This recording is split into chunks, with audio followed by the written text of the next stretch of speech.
The Legacy of Blackwater Creek. Disclaimer: all stories are original creations. Any resemblance to real persons, living or dead, is purely coincidental. This content is for entertainment purposes only. When my grandfather passed away last October, I inherited two things: his weathered fishing boat called the Mariner, and something far more mysterious, a license for deep water fishing in the treacherous bends of Blackwater Creek. In this forgotten corner of Maine, licenses like that aren't just valuable pieces of paper. They're legacies, handed down through generations like sacred relics, or sometimes fought over in courtrooms and during violent storms on moonless nights. I had absolutely no plans to fish. 20 years of city life had burned out every last bit of my childhood love for the water. The constant noise of traffic, the smell of exhaust, the endless concrete, it had all numbed something deep inside me. But grief has sharp claws that dig deep. It drags you back to places you thought you'd forgotten, tugs you toward the waters and woods that first shaped your soul. I found myself walking the old weathered pier at sunset, the salty air thick with moisture, and the persistent smell of rotting wood and seaweed. Memories of my grandfather's hearty laughter and his shouted fishing advice rolled over me like persistent waves. He'd always said the creek had moods, that it could sense fear and weakness. Back then, I thought it was just colorful old-timer talk. The Mariner was more battered than I remembered, but somehow still afloat. Its deck was scarred by decades of use, its hull whispering stories of countless storms and battles with the unforgiving sea. The paint was peeling, the railings were rusty, but there was still something proud about the way it sat in the water. While rummaging through my grandfather's cramped cabin, searching for anything valuable to sell, I found much more than just the fishing license. Behind it, carefully tucked in a cracked yellow envelope that smelled of pipe tobacco and salt air, lay another official-looking document. At the top, printed in bold, uneven letters that seemed to shimmer in the lamplight, Special Authority, Tier Delta. Above the text was a strange emblem I'd never seen before. A jagged eye split cleanly in two, surrounded by what looked like tentacles or twisted branches. Beneath the seal, written in my grandfather's unmistakable shaky handwriting, "Remember, boy, feed it or face it. There's no third choice." I laughed out loud, the sound echoing strangely in the small cabin. I dismissed it as one of his eccentric jokes, another piece of his elaborate storytelling. My grandfather had always loved spinning tall tales about sea monsters and ghost ships. But that comfortable dismissal lasted only until I showed the document to Jack Morrison. Jack had been fishing these dark waters longer than anyone still breathing. His deeply weathered face was a roadmap of decades spent battling storms and hauling nets. His left hand was missing 3 fingers in what he claimed was a fishing accident, though he'd never explained exactly what kind of fish could bite through bones so cleanly. He drank his coffee black with a splash of whiskey and swore that Blackwater Creek had memory, that it watched every soul who dared to disturb its depths, judged their intentions, and remembered every mistake. When Jack saw the Delta license, all the color drained from his sun-damaged face. His remaining fingers shook as he took the document, his eyes narrowing as he studied the strange seal. The silence stretched uncomfortably long. "Jack, what is it? Where exactly did you find this?" His voice was barely above a whisper. In my grandfather's cabin, hidden behind his regular fishing license. He didn't smile. He didn't make one of his usual jokes about city folks not understanding real fishing. Instead, he stared at the document for what felt like an eternity. Then he whispered, "This isn't for catching ordinary fish, son. This is for them, the ancient things that dwell in places where humans were never meant to look. And if you ever encounter them, you don't call the Coast Guard, you don't call anyone. You handle it yourself, alone. Because if you fail," he slowly raised his mutilated hand, "no one will come looking for you afterward." He leaned closer, his breath smelling of coffee and old tobacco. "I came back from my encounter. My younger brother Danny, he didn't. That was 15 years ago." I wanted to laugh, to dismiss it all as the superstitions of old fishermen who'd spent too many years alone on the water. But something in Jack's eyes, a deep, haunted fear that seemed carved into his very soul, made the laughter die in my throat. That night, despite every rational thought screaming at me to stay on dry land, I found myself steering the Mariner into the fog-shrouded bends of Blackwater Creek.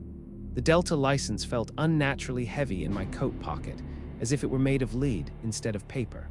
My heartbeat seemed to match the slow, hypnotic rhythm of the creek's current. The moon was nearly full, casting everything in an eerie silver light. Ancient trees leaned over the water like gnarled fingers, their branches creating shadows that moved and shifted even when there was no wind.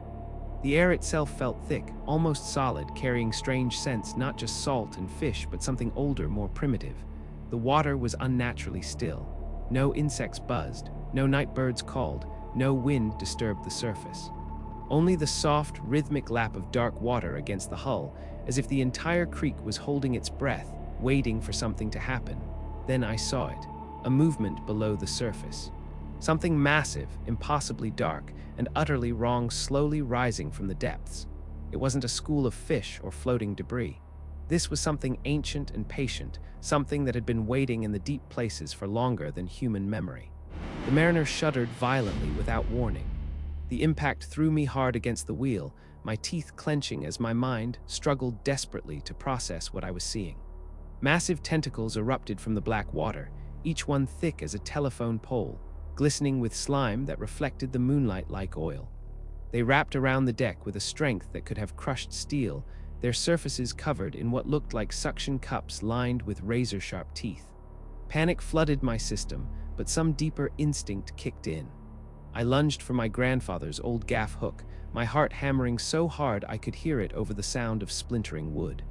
The creature hauled itself partially onto the deck, its long, segmented body pulsating with unnatural life. Its hide was mottled gray-green, covered in barnacles and scars from battles I couldn't imagine. Then I saw its eyes. Not 2, but 4, then 6, then more, opening along its head like stars appearing in a night sky. They locked onto me with an intelligence that was utterly alien yet somehow horribly familiar, as if it knew every fear I'd ever harbored, every nightmare that had ever made me wake up screaming. I fired my emergency flare gun blindly into its mass. The deck erupted in brilliant white fire, scorching the water and filling the air with the stench of burning flesh and boiling seawater. The creature's scream wasn't like any sound I'd ever heard, not animal, not human, but something that seemed to come from the very depths of hell itself. It was a sound that shook my bones, rattled my teeth, and made my soul want to flee my body. The thing recoiled violently, its tentacles releasing their grip and dragging half of the boats railing into the churning black water as it vanished beneath the surface. The sudden silence was almost more terrifying than the creature's presence had been. I lay on the blood-slicked deck, chest heaving, my own blood mixing with the creature's slime and creek water. My hands shook uncontrollably as I realized just how utterly alone I was out there. The creek seemed to throb around me, alive and aware, as if the water itself was watching, judging, waiting for my next move. By the time the sun rose, painting the sky in shades of orange and pink that seemed obscenely cheerful after the night's horrors, I had limped the mariner back to the dock. I told my concerned neighbors that I'd struck a submerged log in the darkness. Nobody asked too many questions, accidents happen all the time on these waters. But in Jack's knowing eyes, I saw complete understanding, recognition, and that same deep fear mirrored back at me. I went home planning to strip the boat for parts, sell the cursed licenses, and burn every document my grandfather had left behind. I wanted nothing more to do with Blackwater Creek or its secrets. But when I opened the cabin drawer, the Delta license lay there streaked with my own dried blood, as if it had absorbed part of me. My hand trembled violently as I reached for it. Outside, fog was already beginning to roll across the river, thick and almost alive, moving against the wind in patterns that made no natural sense. I thought about my grandfather, imagining him enduring countless nights like this one, keeping secrets that had now become my burden to bear. How many times had he faced those things?